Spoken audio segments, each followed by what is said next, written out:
She texted, "I'm staying at my ex's place tonight. His mom isn't doing well. Don't make a scene." I replied, "Of course." Then I quietly checked something she didn't think about. An hour later, I sent one message back. 5 minutes after that, her ex called me in a panic, asking how I knew. I'm 31, been with my girlfriend for just over a year. We met through mutual friends at a cookout last summer. She was funny, easy to talk to, and we had enough in common that it felt natural. We moved in together 6 months ago, which looking back was probably too fast, but at the time, it made sense. Her lease was ending. I had a spare bedroom I'd turned into an office, and the rent split worked for both of us. She'd mentioned her ex a few times. They dated for 3 years, broke up about 8 months before we met. She said it ended mutually, that they wanted different things, that they'd stayed friendly. I didn't think much of it. Everyone has exes. Everyone has history. I'm not the jealous type, or at least I didn't think I was. The first time I noticed something off was about 2 months ago. She got a text while we were watching TV, and she actually got up and walked into the bedroom to answer it. When she came back, I asked who it was. "Just my ex. His mom's been sick." He was updating me. "That's nice of him to keep you in the loop." Yeah, we're still friends. It's not weird, and that should have been fine. But it kept happening.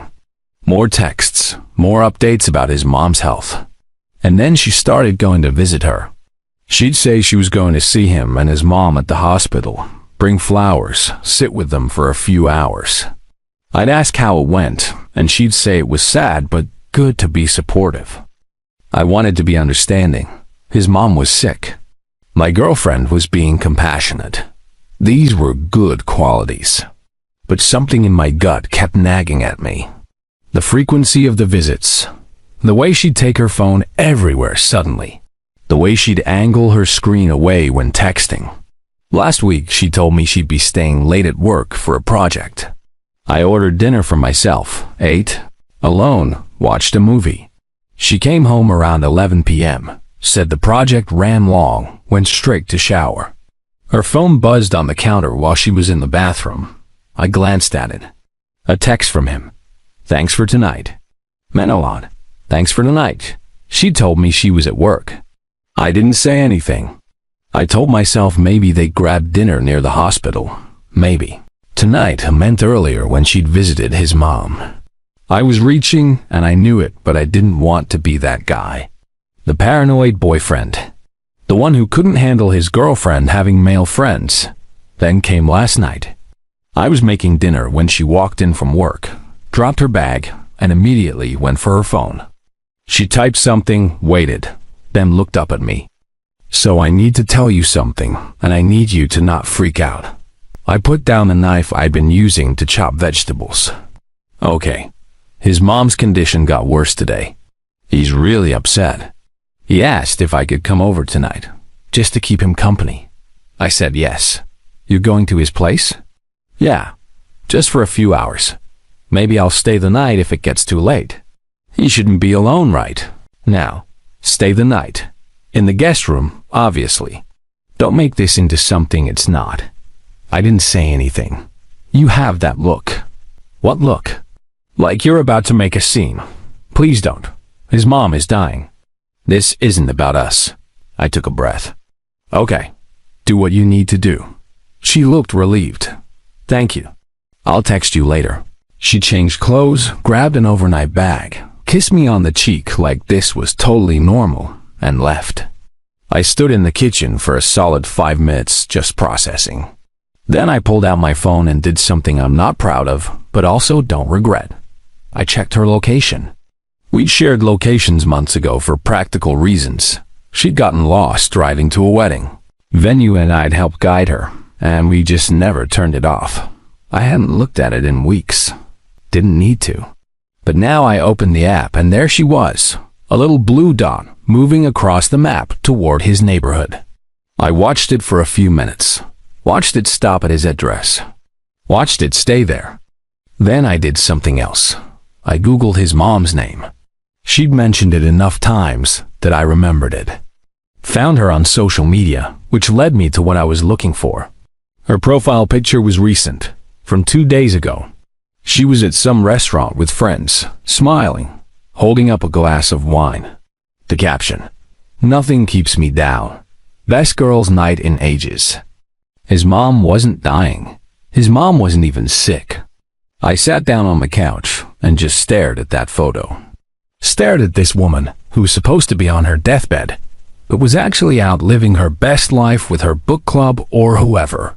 The lie wasn't even creative. She hadn't done her homework. Hadn't thought I'd check. Why? Would I? I was the understanding boyfriend. The one who didn't make scenes. I texted my girlfriend. Of course. Take care of him. Then I screenshot the photo of his mom out at dinner. Added it to a text message. Typed out, "His mom looks great for someone who's dying." This was posted 2 days ago. I hit send. Then I waited. My phone rang 5 minutes later. Not her. Him. I answered. "Hello? What did you, she said. He was stammering. Panicking. "How did I know your mom's fine?" The internet. Crazy invention. Look, man, I don't know what she told you, but she told me your mom was dying and she needed to be there for you. That's what she told me. Silence. So which part is true? I asked. Is your mom sick at all, or was that just a convenient excuse? My mom had a cold like a month ago. That's it. I never said. She just started. I didn't ask her to lie to you, but you knew she was lying. More silence. Yeah, he finally said. I knew, and you let her come over anyway. It's complicated. It's really not. We have history. We never really got closure. We've been talking and you thought you just let her cheat on me as long as I didn't find out. I didn't think about it like that. How did you think about it? He didn't answer. Put her on the phone, I said. She's in the bathroom. I'll wait. I heard movement. Heard him calling her name. Heard her voice in the background, annoyed. What? Your boyfriend's on the phone. What? How did he? She grabbed the phone. Hey, I said. How's his mom doing? It's been a hard night. That's weird because she was at dinner with friends 2 days ago. Posted about it on social media. Looks pretty healthy. Dead silence. You want to try again? I asked. I can explain. I don't think you can. But you're welcome to try. It's not what you think. I think you lied about his mom dying so you could spend the night at your ex's place. What part am I getting wrong? I didn't mean we were just going to talk. At his place, overnight. In what I'm guessing isn't actually a guest room. You're being ridiculous. I'm being ridiculous? You faked a family emergency to cheat on me, and I'm the one being ridiculous? I'm not cheating. It's complicated. We never really dealt with our breakup properly. We needed closure, and you couldn't get closure over coffee. Had to be overnight at his place? You wouldn't understand. Try me. I still have feelings for him. I didn't know how to tell you. I thought if I could just figure it out, just talk to him and get clarity, then I could move forward with you without this hanging over me. So your solution was to lie, spend the night with him, and hope I never found out. It wasn't supposed to be like this. How was it supposed to be? She didn't answer. Come get your stuff tomorrow? I said. I'll have it packed. Wait. I hung up. Update 1, I didn't sleep that night. Just packed her things. All of it. Clothes, toiletries, books, the stupid, decorative pillows she'd insisted we needed. Packed it all into boxes and bags and put it by the front door. Changed the locks at 2 a.m. because I could order a locksmith online now, apparently, and they came right over. She texted around midnight. Can we please talk about this? I didn't respond.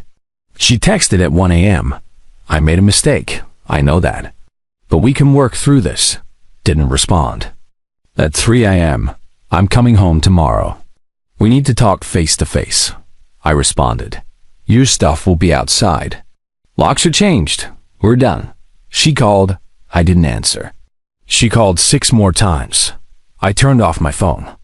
The next morning, I dragged all her boxes into the hallway outside our apartment, my apartment now. Left them there with a note. Everything's here. Don't knock. We're done. Then I went to work like it was a normal day. Sat through meetings. Answered emails. Pretended my life hadn't imploded.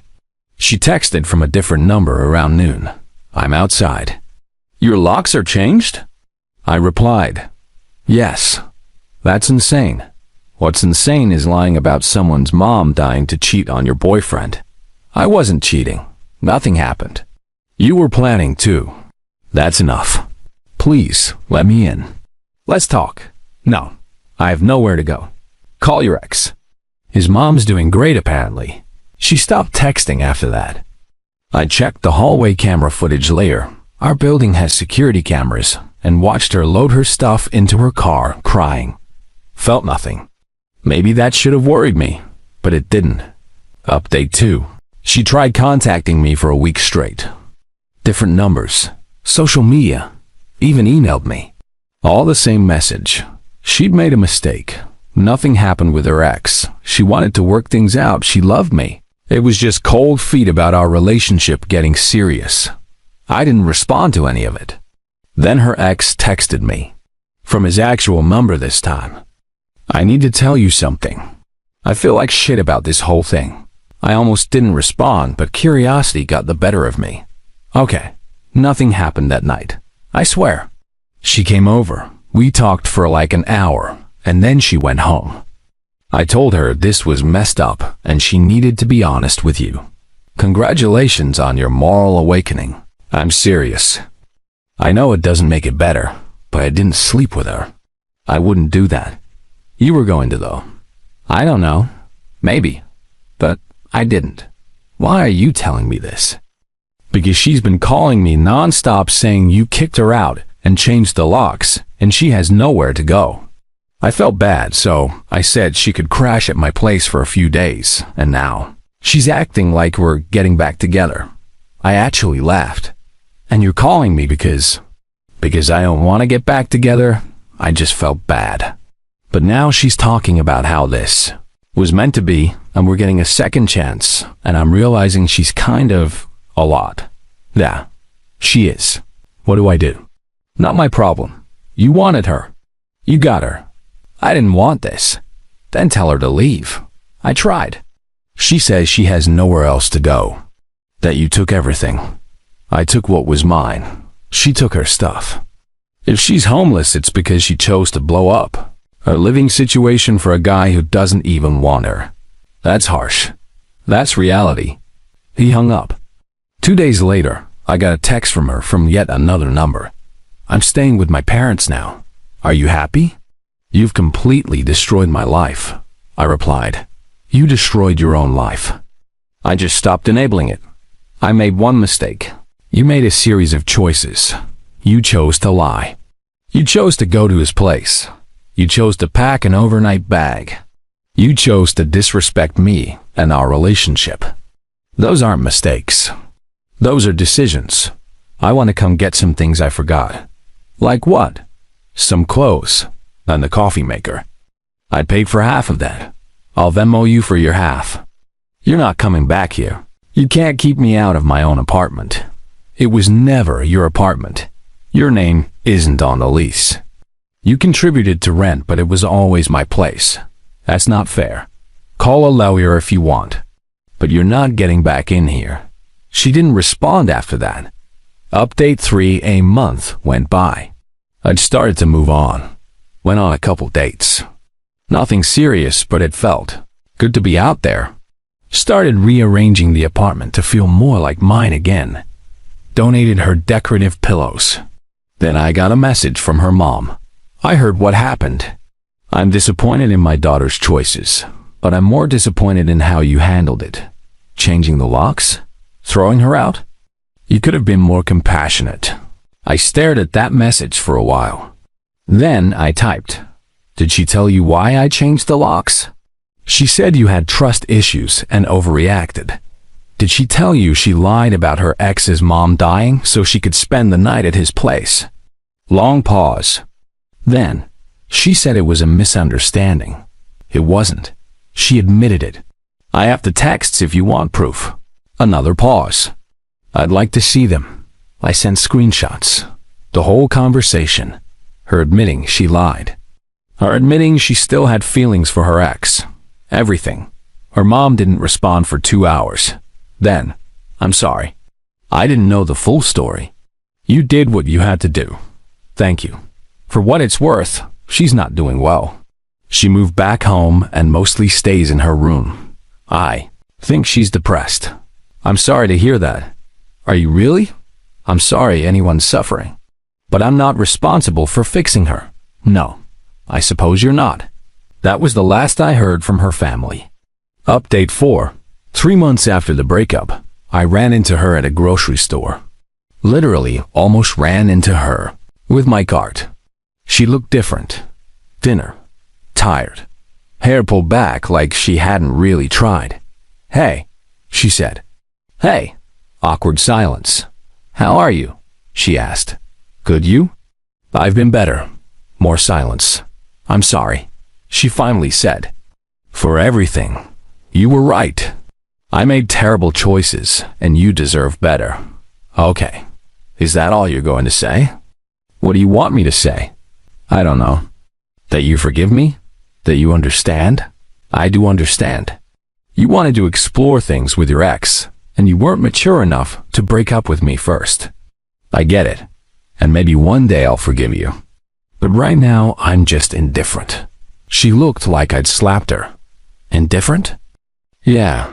I don't hate you. I don't love you. I just don't feel anything when I see you. And that's fine. That's worse than hate.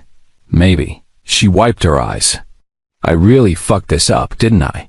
Completely. I thought we'd end up together. Get married. Have kids.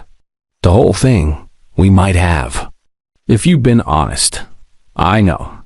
But you weren't. So here we are. She nodded, grabbed her card, and walked away. I finished my shopping, went home, and felt fine. Not sad. Not angry. Just fine. Final update. It's been 6 months now. I'm seeing someone new. It's early, but it feels different. Healthier. She communicates. She doesn't play games. She introduced me to her ex at a party once, and it was cordial and normal because that's what adults do. I heard through mutual friends that my ex tried to get back together with her ex a few more times before he finally blocked her. She's apparently dating someone new now too.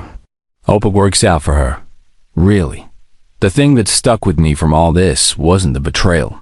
Betrayals happen. People make shitty choices. What stuck with me was how easy it would have been for her to get away with it if I'd just been a little less aware. If I hadn't checked. If I hadn't Googled. If I just trusted blindly like she was counting on. That one screenshot of his mom out at dinner, that's what unraveled everything. One simple internet search. She built this elaborate lie about a dying parent and forgot that we live in an age where everything is documented. Where people post their lives online. Where lies have digital trails. Her ex asked how I knew. How did I know his mom was fine when she'd so carefully constructed the story? Simple. I didn't trust my gut. I verified it. And verification in the modern age takes about 30 seconds and a search bar. The envelope I could have left on that table would have just been that screenshot. Just that one image of a healthy woman living her life while supposedly dying. That would have been enough, but I didn't need to leave anything. I just needed to send it to her while she was there, in his apartment, thinking she'd gotten away with it. 5 minutes. That's how long it took for him to panic and call me. 5 minutes for their whole plan to collapse because I'd done what she never expected. In fact, checked her compassion. I don't regret checking. Don't regret changing the locks. Don't regret ending it immediately. Some people would say I should have talked it out, gone to therapy, tried to understand her perspective. But I did understand. She wanted her ex. She wanted to explore that while keeping me as a safety net. And when caught, she wanted me to be understanding enough to let it slide. I wasn't that understanding. won't ever be again. The best revenge wasn't some elaborate scheme. It was just knowing the truth and acting on it. Immediately. No second chances for lies that calculated. No benefit of the doubt for someone who'd fake a terminal illness. Just a screenshot, a text message, and the sound of a lock clicking shut.